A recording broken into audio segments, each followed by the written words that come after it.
Thank you, Sophie, and thank you to everybody here today. I'm going to attempt to condense 3 years of working across this project into 15 minutes, so bear with me. Hopefully I don't talk too quickly, but we hope that you get a general gist for what we're trying to achieve here. The Civic accommodation project highlighted here basically contains 3 buildings.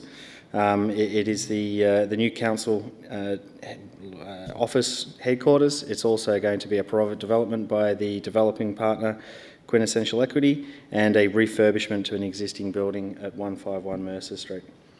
I'm obviously one person in a very, very large group here of consultants, so just wanted to acknowledge everybody working on this, from the structural engineers to the project managers to mechanical engineers. It's been a great team effort.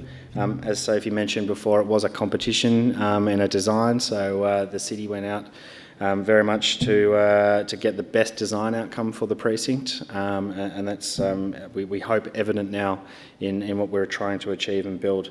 What and why is a very quick overview to the project.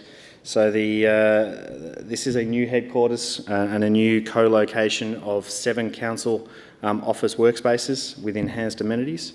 It's a new CBD, or I'm not allowed to use CBD anymore, sorry, Central Geelong focus. So it's activating and providing a new home in the heart of Geelong.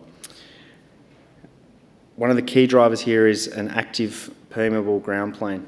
It's very important as an urban design piece of how to move through the site and how to activate this site. It's a very complicated piece of land which we didn't really understand until we got into the design, and I'll hopefully give you a little bit of a broad overview to that. And another key driver here is that it is integrated and inclusive for everybody. Again, another big driver which we'll touch on very shortly.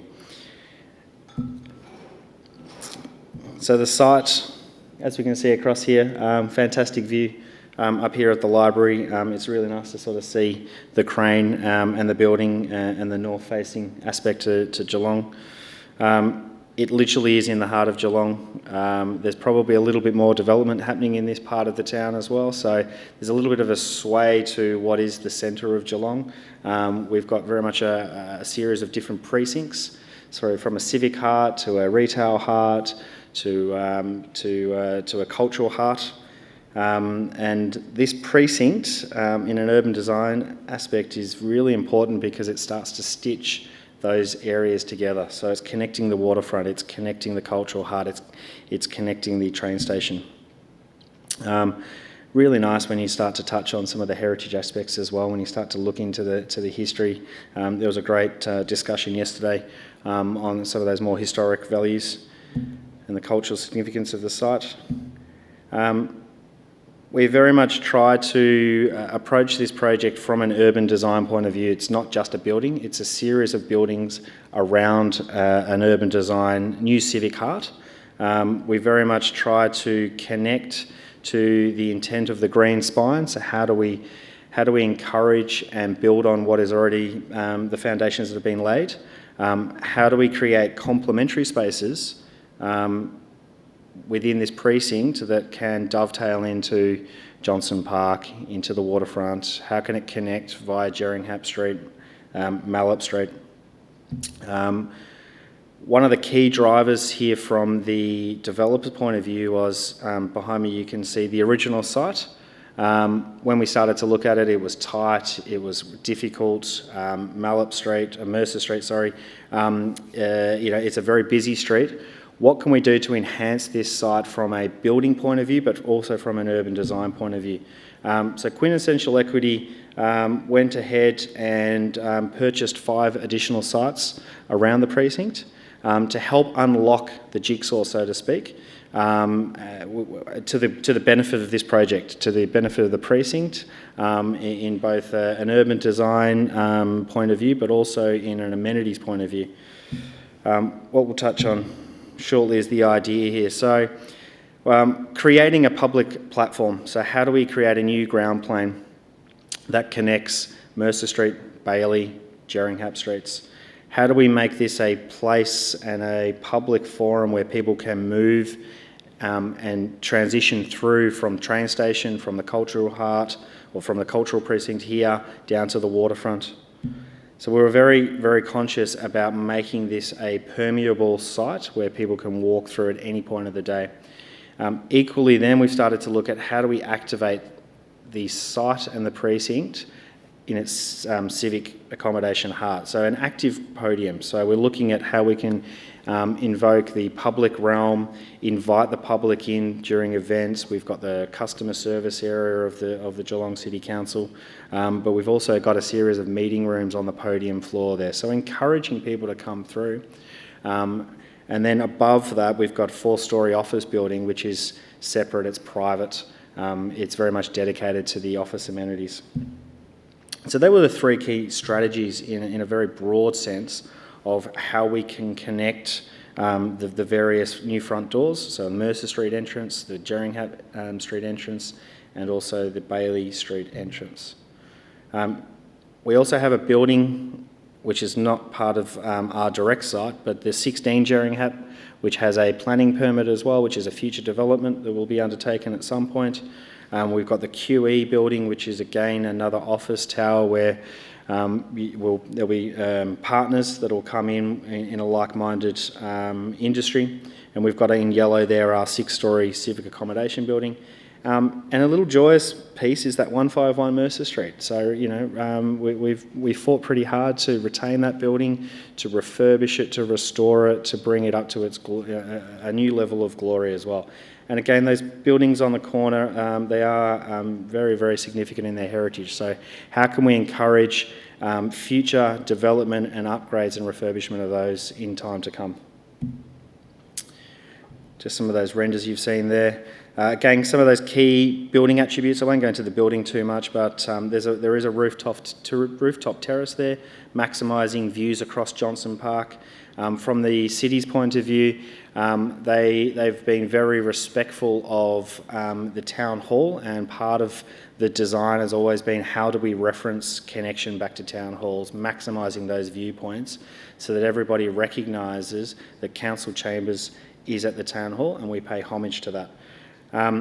We've looked at new industry and ESD elements with regards to timber structure, so it's been a joy to work on something that isn't you know, your conventional stock standard concrete construction building. We're looking at full CLT and timber structure across the project. It's all on expression of structure, it's all honest, and again it starts to pay homage to, you know, the Deakin University, to the wall stores, and that connection to the industrial times.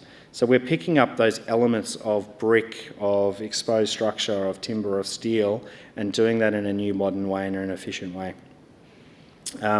The public realm is equally as important as the buildings in this space. So I think I mentioned before, walking through the space is one of those key considerations, but how do we hold people into that precinct as well? How do we encourage people to stay within the landscape? Is it a breakout zone for lunchtime? Is it a gathering place to meet somebody before you're going on your journey into the retail areas or down to the waterfront? So we've been testing various elements of that civic heart. Some of these initial sketches that we undertook here, so again, we call this the 100-year master plan.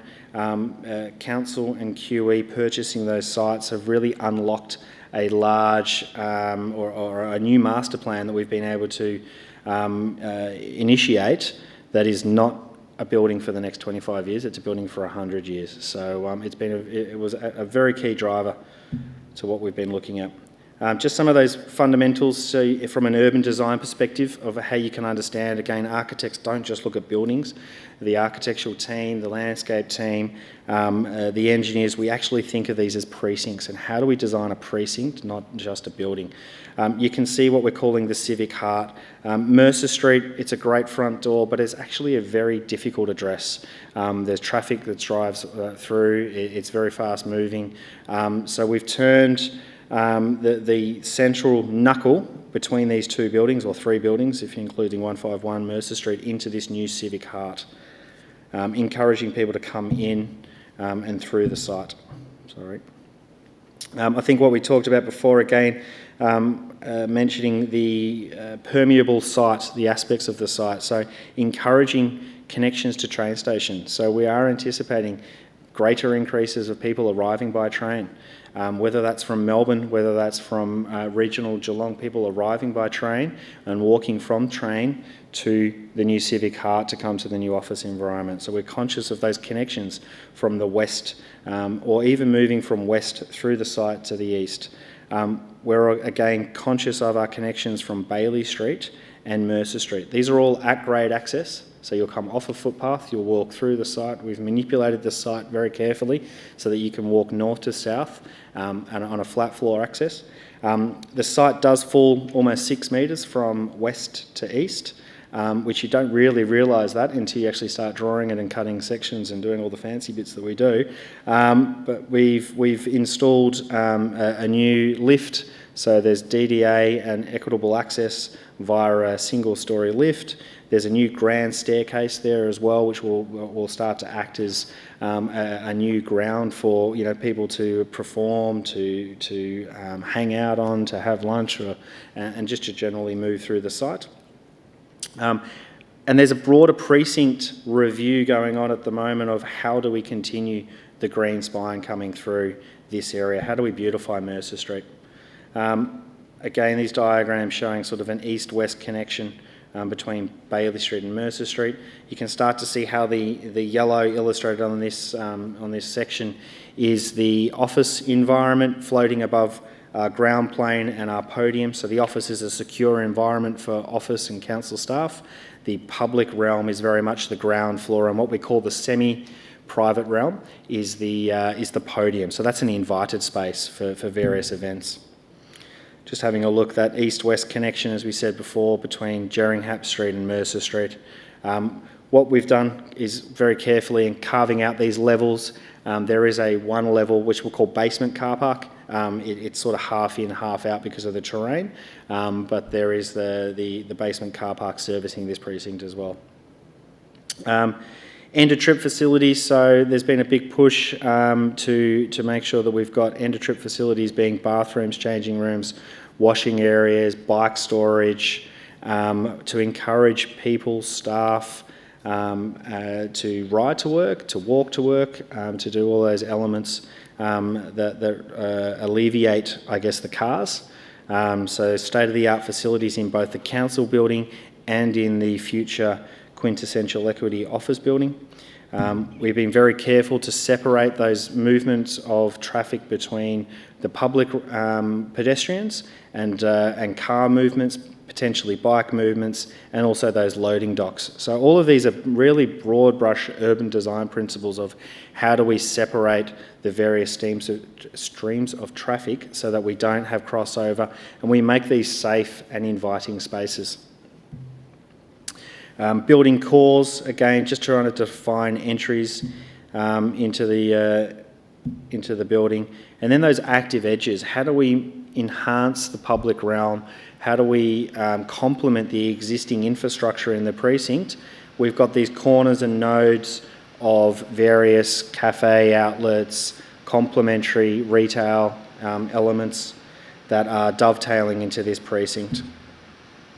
And then what we call the fun and games that happen in between. So the landscape pieces, which Erwin will go into more detail after myself, just with regards to the Civic heart being that knuckle, but we've also what we're calling Bailey Laneway, which is in the northern aspect there, which is a little bit more of a, we'll call it the Melbourne style laneways or the Geelong laneways projects that are going on.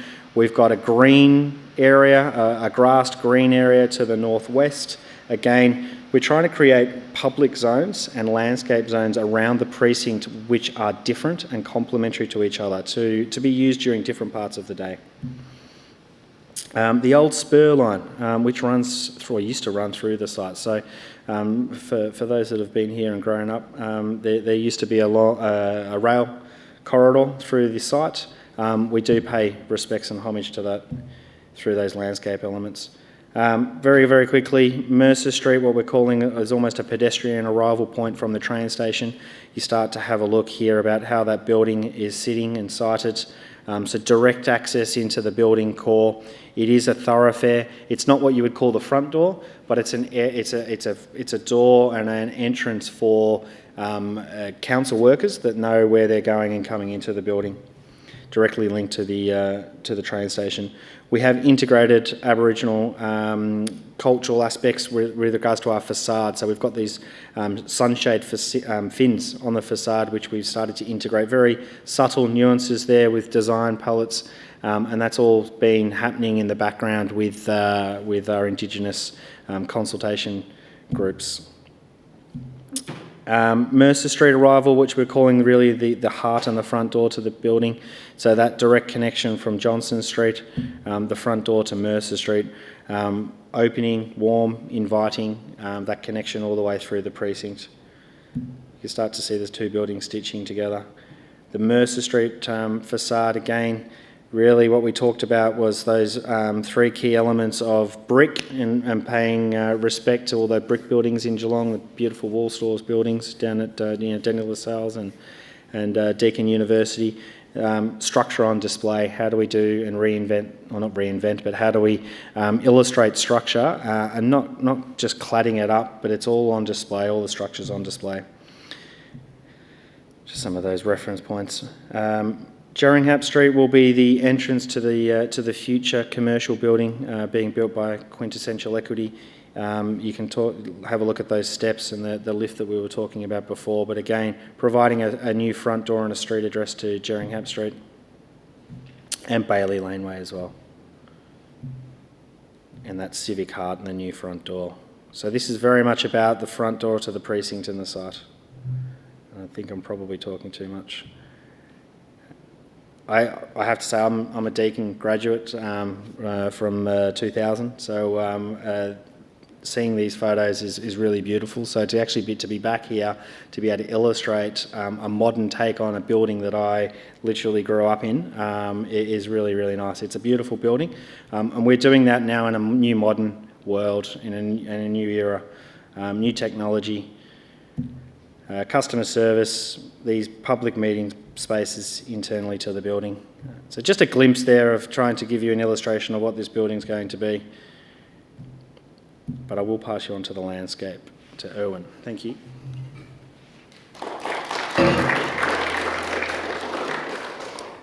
Andrew, thank you very much. You've probably taken most of my presentation in your thinking through there, but it's good to sort of see that the approach we have as a precinct design is really blurs the edges between architecture, public realm, and even the interiors. We were brought on board after the competition, so we had a chance to sort of almost think from sort of scratch on how we want to approach the design of the public space here, knowing though that a few of the parameters are already locked in place. We already knew that there was going to be a series of entry points from the main streets, as Andrew has discussed. We knew that there was going to be a degree of engagement with the internal parts of the building, so the active podium that Andrew spoke about. And so we really sort of took all of those in mind, but then sort of thought about, this is a building of the people, of the land, and for the people here within Geelong. Traditionally, civic buildings do reflect that, so we really wanted to sort of get to almost like the essence of what Geelong and surrounding country is. And so we started sort of looking at what inspirations we could draw here from Wadawurrung country, all the beautiful sort of things we can see from out the window beyond the site itself, and how we sort of really start looking at the land, the geology, and also the geomorphology. As you know, it is sort of born from basalt plains, so a long time ago there was sort of extensive volcanic activity around here. And so as a result, there's a certain type of geology and a certain way that the landscape engages with that geology. Different sort of things around the sort of surrounding countryside here really start reflecting to show that we get the interesting rock formations, we get the interesting process of erosion, And we also sort of get that idea about how the landscape can then colonise what used to be fairly sort of hostile formations. A lot of the feature elements you sort of see around are as a result of that process. So the idea more of the volcanic formation or the upwelling of the earth. And so we really wanted to use that as a starting point for how we could start defining the centre of the precinct and how we could really sort of use this to express or represent the surrounding countryside within the central precinct here. So the ideas there that Andrew started speaking about of this being the central gathering point, we really started to look to see how we could frame that central gathering point, how we could start sort of providing it with a sense of protection and enclosure from the surrounding streets so that it would feel comfortable yet still be connected beyond. We looked at the idea about how these edges are not clean cut but how they start getting eroded over time and to how we can sort of use that to express the textures you do find and also how we can start using these to provide the ways we can occupy these spaces both centrally but also on the edges. And that then starts leaning towards the different ways of again, sort of as Andrew alluded to, how different people use this precinct at different times during the day and during the year. It is meant to be something that does change throughout the course of the day, throughout the course of the week, throughout the course of the year, plus also depending on who you are using it and at what time. A lot of the, and these are some of the early thoughts we came up with, was how we can then start reflecting the geology and the idea of the landscape attached to the geology within the forms. So the idea of how you get the tree canopies above, which would start providing habitat, shade, a bit of urban heat island mitigation to try and sort of create a bit more of a cooler environment, and to also start protecting it from some of the winds that do occasionally blow through the site. Again, it's not a flat site, so we really need to start thinking about how we can start playing around with the topography to start creating those sort of different experiences and environments. And then how we can start abstracting that into forms that we can actually start building. We're still going through the process here of finalising these forms, finalising construction processes, but one of the real sort of things that we do want to have of interest is how we can start bringing in that texture and that difference into the different walls, the different surfaces, and whether if it's not actually using the stone, it's like how we can potentially represent the stone in different forms and different treatments. And again, these start providing the platforms where you can sit, where small groups can gather, which can become the stage, which can become the other ways that you can really start playing around with the site. We used the main one to really focus on the different spaces within, so how we can start creating the gathering space, how we can create a bit of a yarning circle off to the side to allow different modes of activation and occupation within the day around sort of event based on the different cultural groups who would sort of use the space. Andrew mentioned the Cunningham Rail Spur.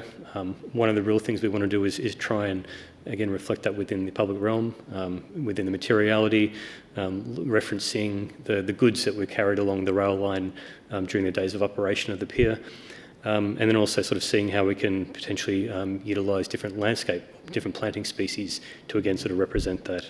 So how we can start treating that in a different way. So it's a subtle reminder of what used to be there, but still sort of as you look closer, as you then sort of read all the interpretation, you get an understanding of the history, of layers of history that were here prior.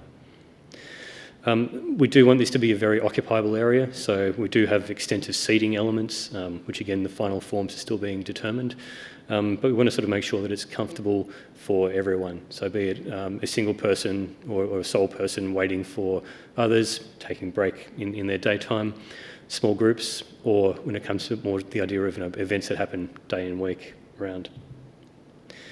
Again, picking up on the materials that were referenced within the building, how we can start expressing them externally in the landscape, and how we can start using some of the stones or the textures of the stone, how we can start referencing the timber in different ways from how they're expressed within the building, but still to have that commonality and that continuation of the internal to the external. A lot of the plants here are drawn from the local countryside.